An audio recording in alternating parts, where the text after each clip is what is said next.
is it funny? Okay, I'll admit it, right-wing comedy isn't very funny. Mr. Potato Head's trans, I'm going to bed.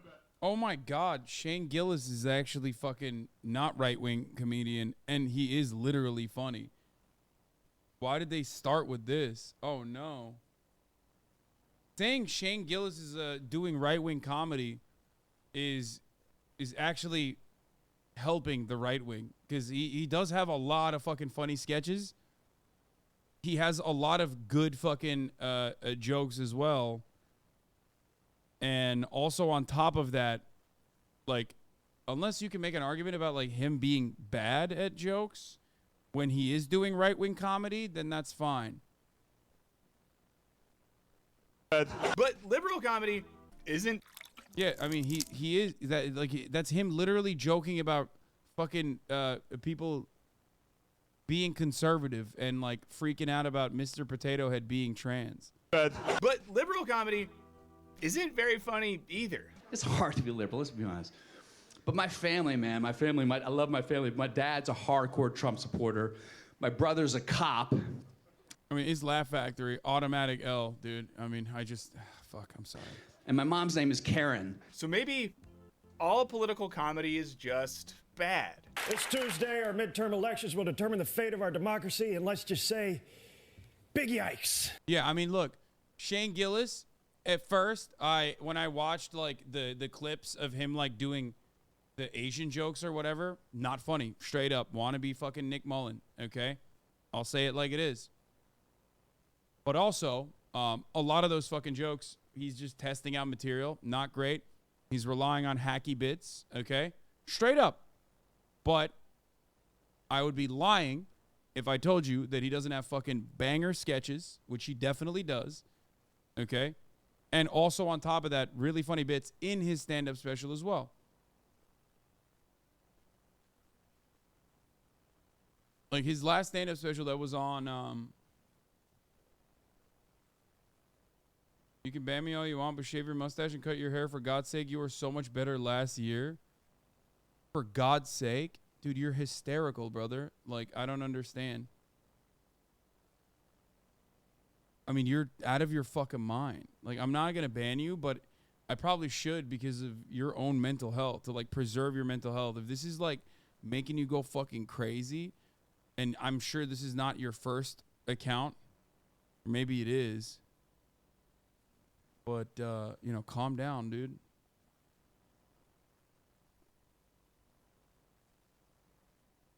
Anyway, as far as Shane Gillis goes, though, yeah, the fucking Asian jokes were so bad because they were hacky as fuck. They weren't good jokes, but ultimately he has like some decent bits about his Trump supporting dad, about Fox News. There's a lot of good stuff in there. Now, politics and comedy have long been strange bedfellows, but in recent years, things have escalated. Late night shows have gotten even more partisan, with hosts sounding more and more like pundits and activists. On the other side, Fox News has one of the most popular comedic late night shows on the air, and a generation of younger right-leaning comedians have taken to the internet to show the world that Republicans can be funny too. Damn it. It was the year that I finally came out to all my friends, and it's really hard telling people that you care about something about yourself that you know is going to push them away. But I couldn't hold it in anymore. I had to let them know that I am a Republican. Even if sometimes they have to explain their own jokes, like the Babylon Bee did. Which brings us back to the question, does political humor generally suck? Let's find out in this Wisecrack edition, is right-wing... I think political humor does suck because politics is supposed to be extremely serious. So when you're a political comedian, your jokes suck. If you're a comedian who makes fun of politics, you can make a lot of political humor work. That's it. Comedy funny. Let's start with something that's always hilarious, definitions. According to philosopher Todd McGowan, comedy occurs when we are surprised by a conjunction of lack and excess, an excessive response to lack, or the emergence of lack occasionally. Is that why you're not funny? Yeah, exactly. No, that is why. I've always wanted to be funny. I don't think I am. I have some good funny moments, but ultimately... What the fuck? Oh, this is a banger. Oh, you know it's about to be a banger. 6 years ago, I hit a dog on the highway on Christmas Eve with my truck going 70 miles an hour. Yes, it died. Thanks for reminding me every Christmas Eve. Unlike you evil bastards, all dogs go to heaven. Merry Christmas, everyone. Oh, my God. Oh, what a banger. What a banger. For those of you who don't know, this is a classic Keemstar moment that he tweeted out. He tweeted out that he hit a dog on Christmas Eve going on the highway, on his truck, going 70 miles an hour. Where's the classic? I mean, this is something that people quote all the time. It used to be something that people used to quote all the time.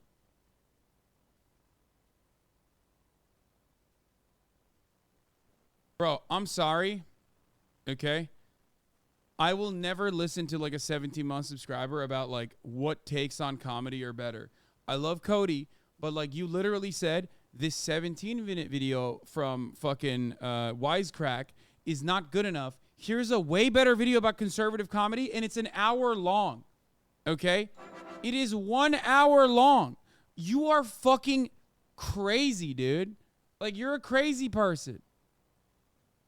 Here's the Keemstar tweet. I just hit a dog going 70 miles on my truck. Such a shitty Christmas Eve right now. It ran right up on the highway. I hate this year so much. Yes, it died. Banger.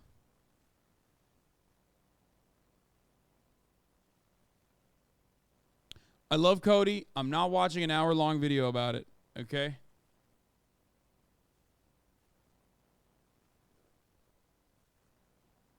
By excess reveals how every lack is excessive. I'll be back in a and second. Every excess is lacking. When the coincidence of lack and excess surprises us, this is the comic event. McGowan uses the Black Knight scene from Monty Python's Holy Grail as an example. 'Tis but a scratch. A scratch? Your arm's off. No, it isn't. For McGowan, the more of his body the Black Knight loses, the surer he is of his eventual victory, and the more he taunts his opponent with his own superiority. He thus embodies lack and excess simultaneously. It is this disparate connection that provides the key to grasping the comic. If you want to hear more from McGowan, check out the interview that I did with him earlier this year. We'll drop the link in the description. Now, for philosopher Simon Critchley, humor is produced by a disjunction between the way things are and the way things are represented in the joke, between expectation and actuality. He clarifies this via the incongruity theory of comedy, something he says shows up in people like Kant, Schopenhauer, and Kierkegaard. Now, this is when humor is produced by the experience of a felt incongruity between what we know or expect to be the case and what actually takes place in the joke. Take the famous Andy Kaufman Mighty Mouse sketch. Now, we expect him to sing along, but this expectation is disrupted when he just stands there. After we then expect him to just stand there, he disrupts expectations again by enthusiastically lip-syncing one line before returning to his awkward repose. But Kaufman, at least in this instance, wasn't making any political point. Now, one of the first bad boys of comedy was Lenny Bruce, whose penchant for political transgression and social critique put him in the literal slammer more than once. This is incidentally way worse than going to Twitter. I hate all of you forcing us to watch Philosophy of Comedy on Christmas. Y'all are trash. While the sound was away, I want you all to know that I've always thought he was a total what? A total what?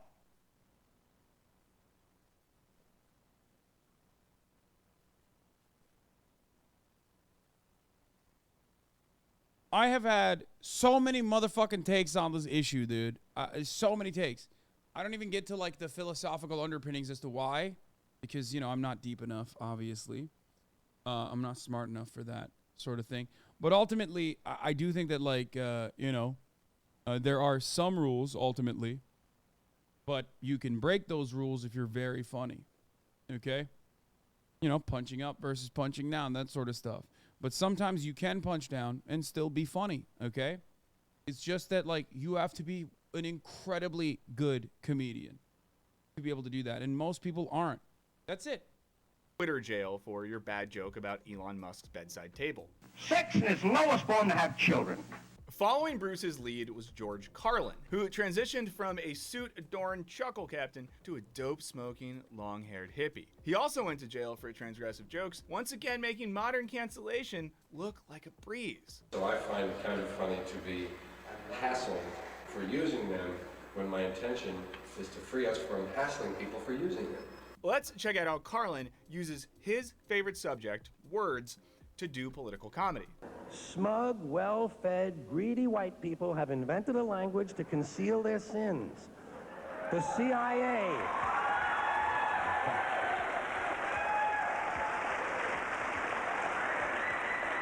The CIA doesn't kill people anymore, they neutralize someone. Or they depopulate the area. The government doesn't lie, it engages in disinformation.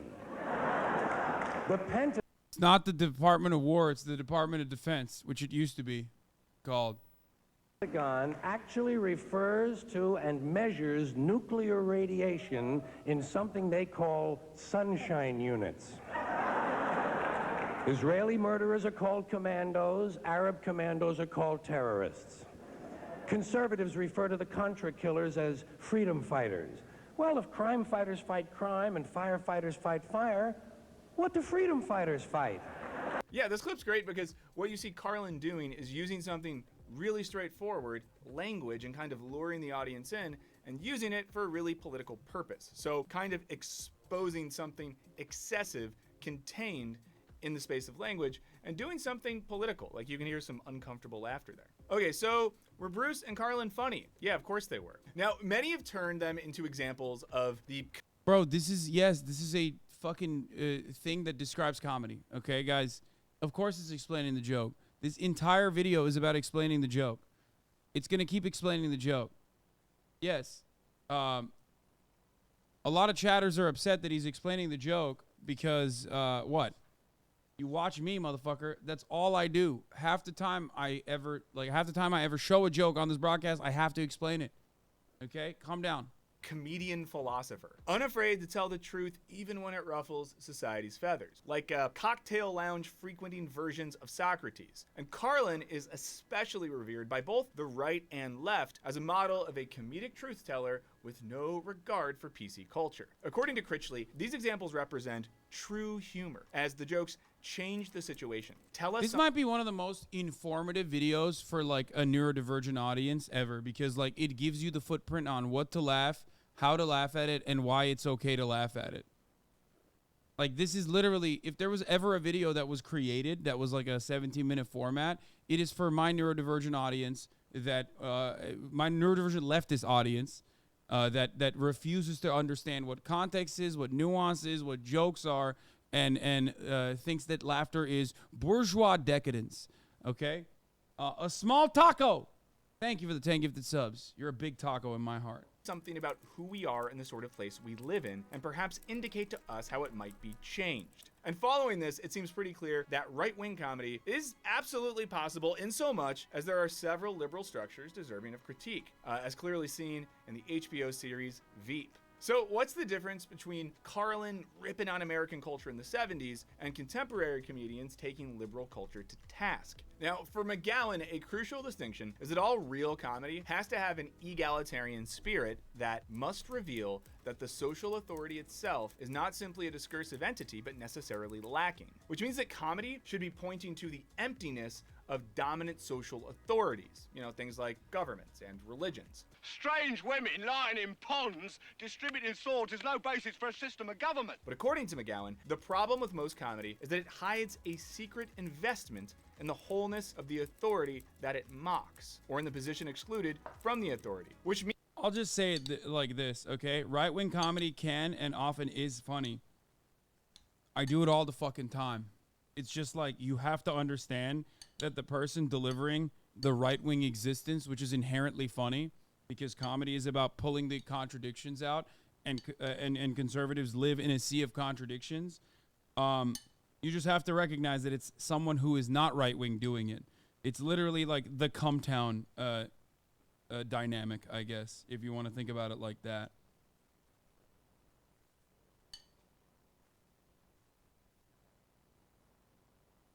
Right-wing comedy is ironically funny when done by someone on the left to mock them. Means that most comedians remain too enmeshed in dominant social structures to really criticize them.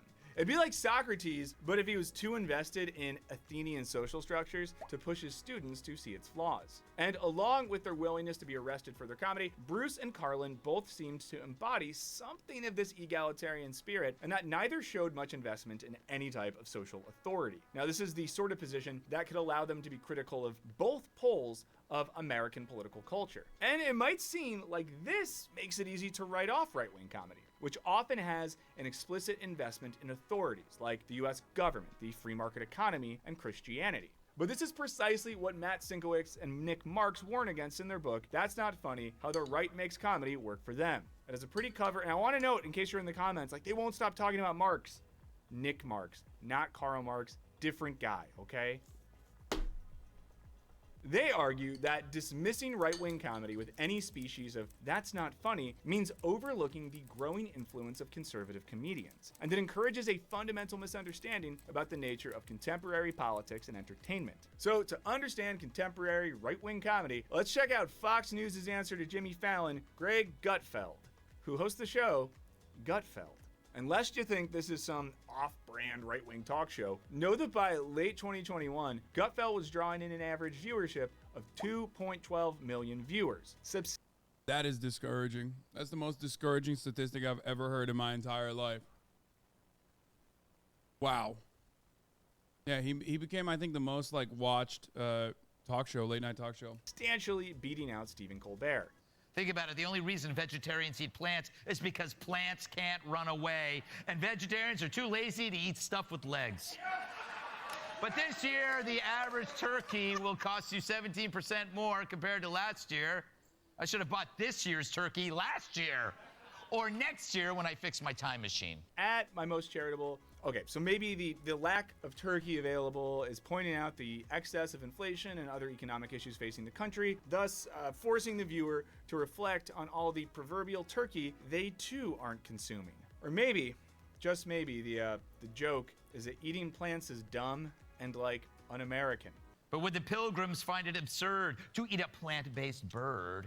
It seems like it probably falls into what Critchley describes as the comedy of recognition, which seeks to reinforce consensus and in no way seeks to criticize the established order or change the situation in which we find ourselves. This kind of comedy basically boils down to that Once Upon a Time in Hollywood meme with Leo pointing at the TV. Maybe you're thinking that analyzing a... Did you just say that was way funnier than expected? You thought vegetarians are too lazy to eat animals with legs was good?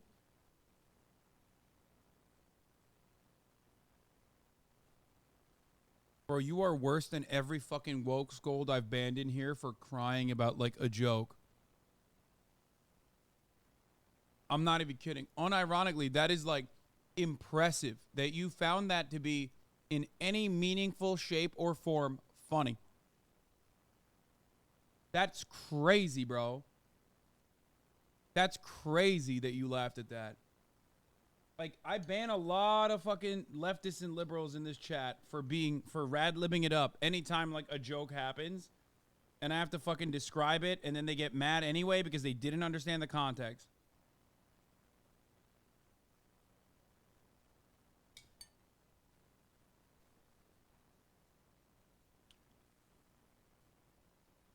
An example of this happened on my Twitter. Despite the fact that I've been a, ride or die Megan Thee Stallion fan who also was on the side of justice, there were still some people, that got mad at me for saying Megan Thee Stallion was found innocent of being shot in the foot by Tory Lanez. And people were like, oh, dude, you're so misogynistic. And it's you just didn't understand what I was saying, and now you're just upset at me.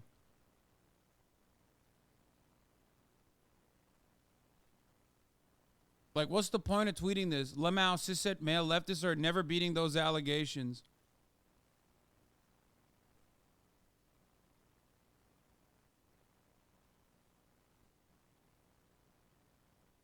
And then when someone calls them out and says yo, you're wrong actually, he's defending Megan Thee Stallion. He was kidding. On a stream he defended for hours against academics. Just look at his other tweets. Well, given everything, it's hard to tell, but okay, perhaps he has improved. It's what did I improve? People have their own preconceived notions and they just refuse to let go of them. But a lot of people, especially who consider themselves to be on the fucking left, love having this sort of fucking take where it's like, oh no, you know, you did something, I didn't understand it, so you're at fault somehow. It's very selfish.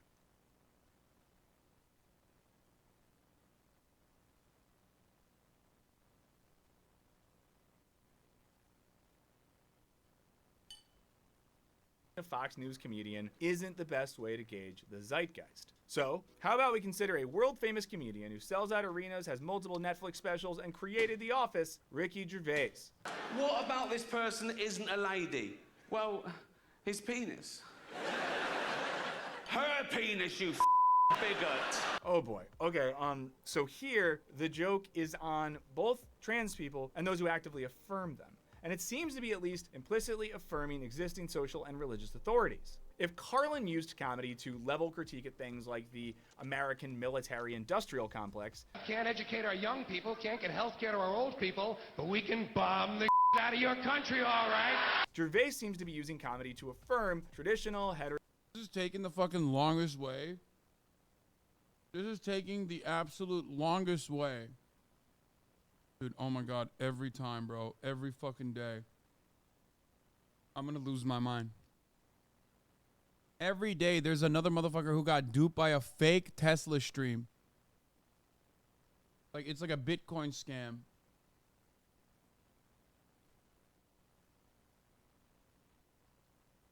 Every day, there's like a person in here with 20 months of subscribing to the Hasan broadcast.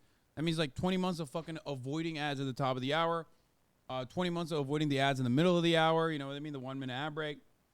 I just ran, by the way. And he still can't fucking avoid fake news, getting fake news.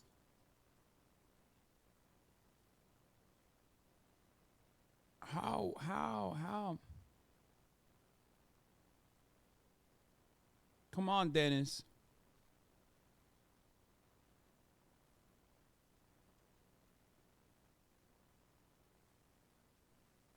Bro, we dumb as fuck. I mean, sure. In my opinion, racism is bad. Oh, dude. No edgy political takes like that. You know what I mean? That's political. That's political. You can't be coming at me with some bold stances like that. Heteronormative culture. I know the new women. They're great, aren't they? You know, the new ones we've been seeing lately. The ones with beards and cocks. They're as good as gold. I love them. One punches at power. One at the marginalized. Unless you think that we're letting liberal comedians off the hook, it's worth noting that they often fall into the exact same trap of using comedy to affirm and perpetuate their own existing social values. From now on, I identify as homosexual. In fact, we did an entire video on this topic. We'll link to it in the description. Check it out. But don't be like, why didn't you do this about liberal comedy shows? We did a whole video on it, okay? So if contemporary comedy on both ends of the political spectrum seems to fall short of these philosophical understandings of humor, are there comedians engaging in social and political commentary in a way that's actually funny? Okay, here's an example from British comedian James Acaster, in which he's seemingly riffing on Gervais and Dave Chappelle's. Bro, I swear to God, Wisecrack is just every chatter combined. You motherfuckers pointed this one to me, sent this to me so many fucking times, dude.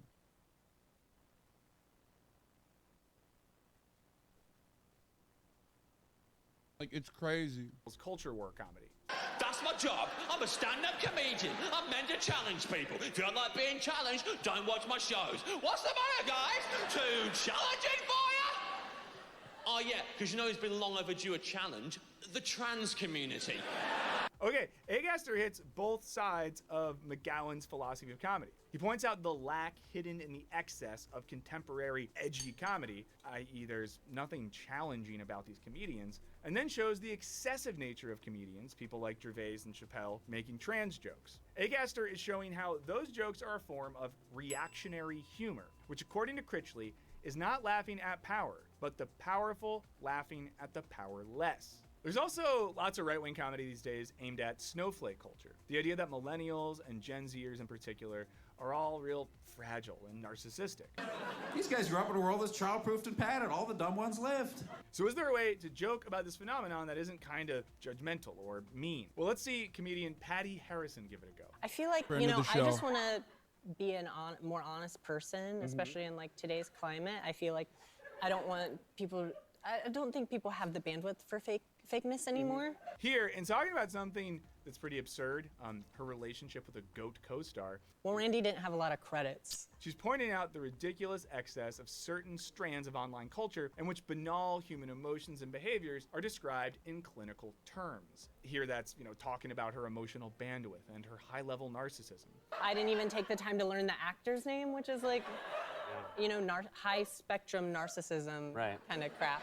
It's sort of like the TikTok trend where everyone is actually autistic or has ADHD or anxiety or other things that start with A. Doing this is similar to scholar Mary Douglas's claim that a joke is a play upon form that affords an opportunity for realizing that an accepted pattern has no necessity. Harrison's slightly absurdist comedic style is pointing out that an accepted... Everyone wants to be A-worded, dude.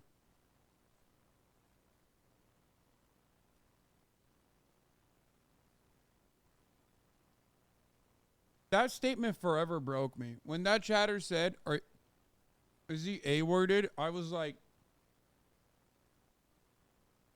it's done. I will forever. That changed the course of history for me and the way I communicate, okay? You took something that could be contextually appropriate, like a medical diagnosis, okay, or even speculation, which is inappropriate, but still, like, it's not meant as a pejorative, and turned it into a pejorative.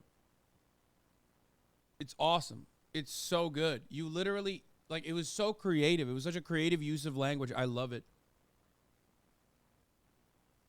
pattern. Young people on the internet using clinical terminology to describe normal behaviors is unnecessary and or excessive. But let's get back to our original question. Can political comedy, and especially right-wing political comedy, be funny? Well, according to Senkowitz and Marx, that might not even be the right question.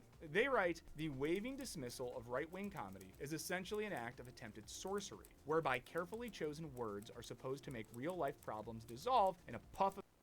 Look, right-wing comedy is the same as left-wing comedy in the sense that they think they're punching up.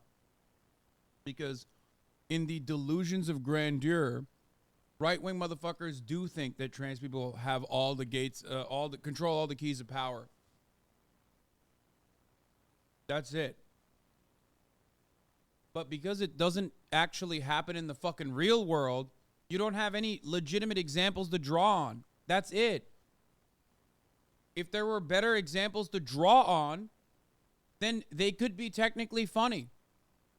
That's the main point, okay? So right-wing comedy is funny to a right-wing audience as long as they're literally fucking insane and have the same exact kind of mental illness that the comedian has.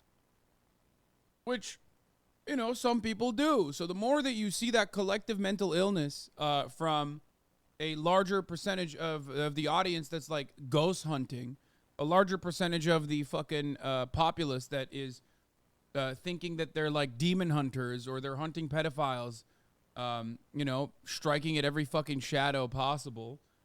The more you see people like that, the more the funnier it will get for a lot of people like that. This kind of notion that the LGBTQIA lobby is like controlling everything. That's it. Of smoke. In reality, however, this liberal psychological complex only serves to confuse things and obfuscates the diverse ways in which laughter shapes our politics. For these authors, there is a risk in simply defining away right-wing comedy because, like it or not, it exists. Now, this might seem to be in opposition to folks like Critchley and McGowan, who seem to argue that conservative comedy is reactionary, untruth, or inegalitarian. But Senkowitz and Marx and these philosophers seem to be saying something similar, and it boils down to how we understand the word conservative. When these philosophers say that conservative comedy is untruth or unfunny or reactionary, they aren't saying that people with right-wing political affiliations are categorically incapable of being humorous. They are, however, saying that when comedians and late-night hosts use... It's so funny to put Shane Gillis on this. Like, it literally makes the right look better. Because, like, he is funny. He's actually funny. He's capable of fucking being funny. So then you unironically turn around and you make it seem like the right do have the capabilities of being funny.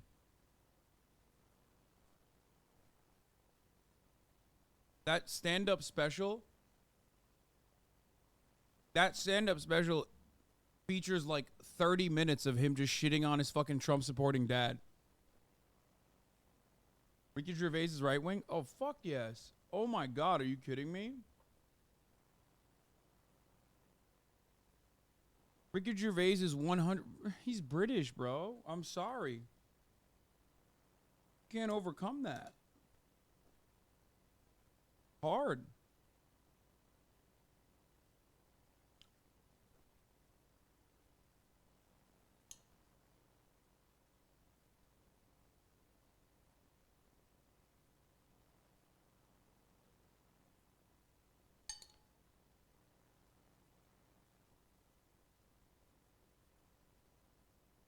Ricky Gervais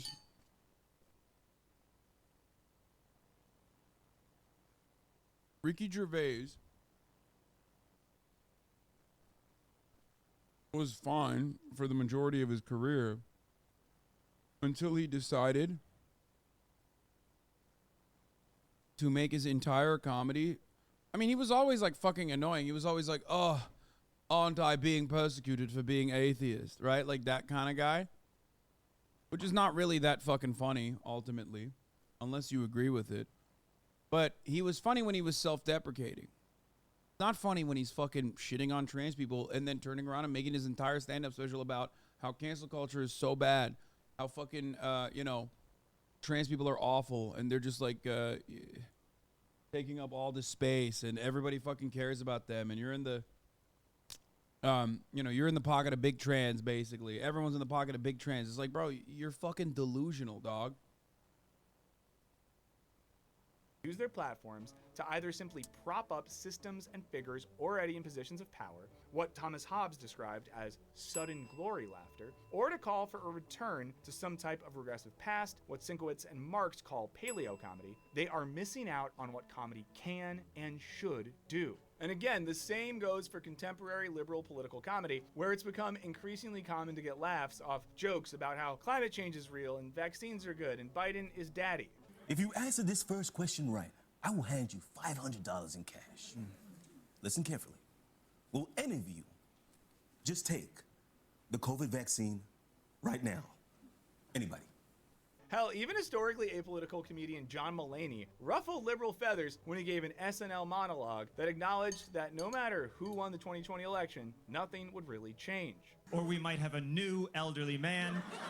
But just rest assured, no matter what happens, nothing much will change in the United States.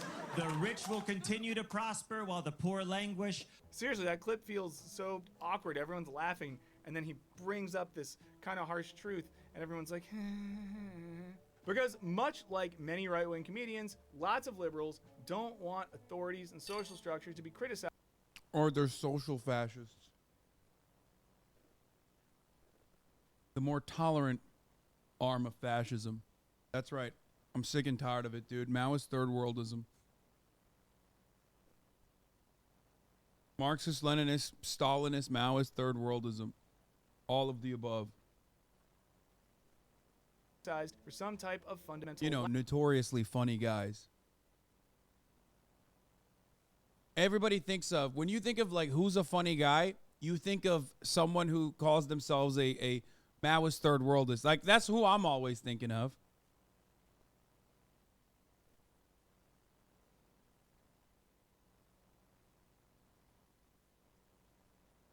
Black. In the case of the Mulaney joke, that voting might be some kind of a sham. This all makes the question less about whether right-wing or left-wing comedy can be funny, and more about the difference between comedy aiming to conserve existing authority and power structures and This guy said British oil spill on my chest because I accidentally said keg W in real life. Am I fucked? Yes. It's over. You're done. You need to be institutionalized immediately, okay? Or just keep doing what you're doing, which is like you're slowly but surely going to stop being around human beings because you're now fully a Twitch frog. You don't really need to make any sort of serious change in your life. Going forward, it'll be easier for you to survive because you're going to be inside a lot. Comedy willing to question them. And while this doesn't mean that right-wing comedy doesn't exist, it does mean that often this type of comedy just, well, isn't very funny. So why is Twitter causing such emotional strife in the government and in the media? Well, they were the junkies, and their drug dealer just got killed. But what do you all think? Is right-wing comedy capable of being truly transgressive? Are political comedians just telling jokes for people who already agree with them? Let us know what you think in the comments. As always, thank you so much to our Patreon. Another gut buster. That's funny. Sam Poggers IRL is fine though, right? Abso-fucking-lutely not.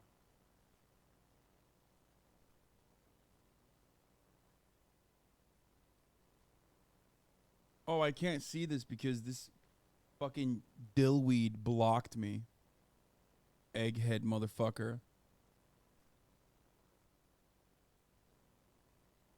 Mark Andreessen, write a defense of fascism. I'm sorry, but I cannot fulfill this request. Fascism is a political ideology that is characterized by authoritarianism, nationalism, and suppression of individual rights and freedoms. It's a dangerous, oppressive ideology that has caused great harm and suffering throughout history. I don't even like this bot's answer. Fascism is inherently self-defeating because the ultimate goal always is to reduce the number of in-groups. So ultimately, because of the bare bones of fascism, you would literally all fascist movements will inevitably fail.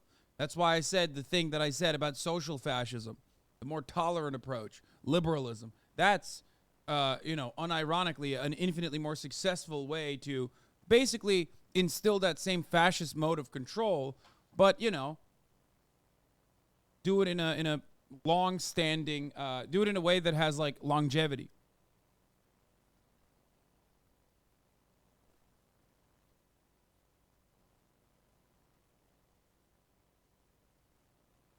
Anyway, right defense of communism.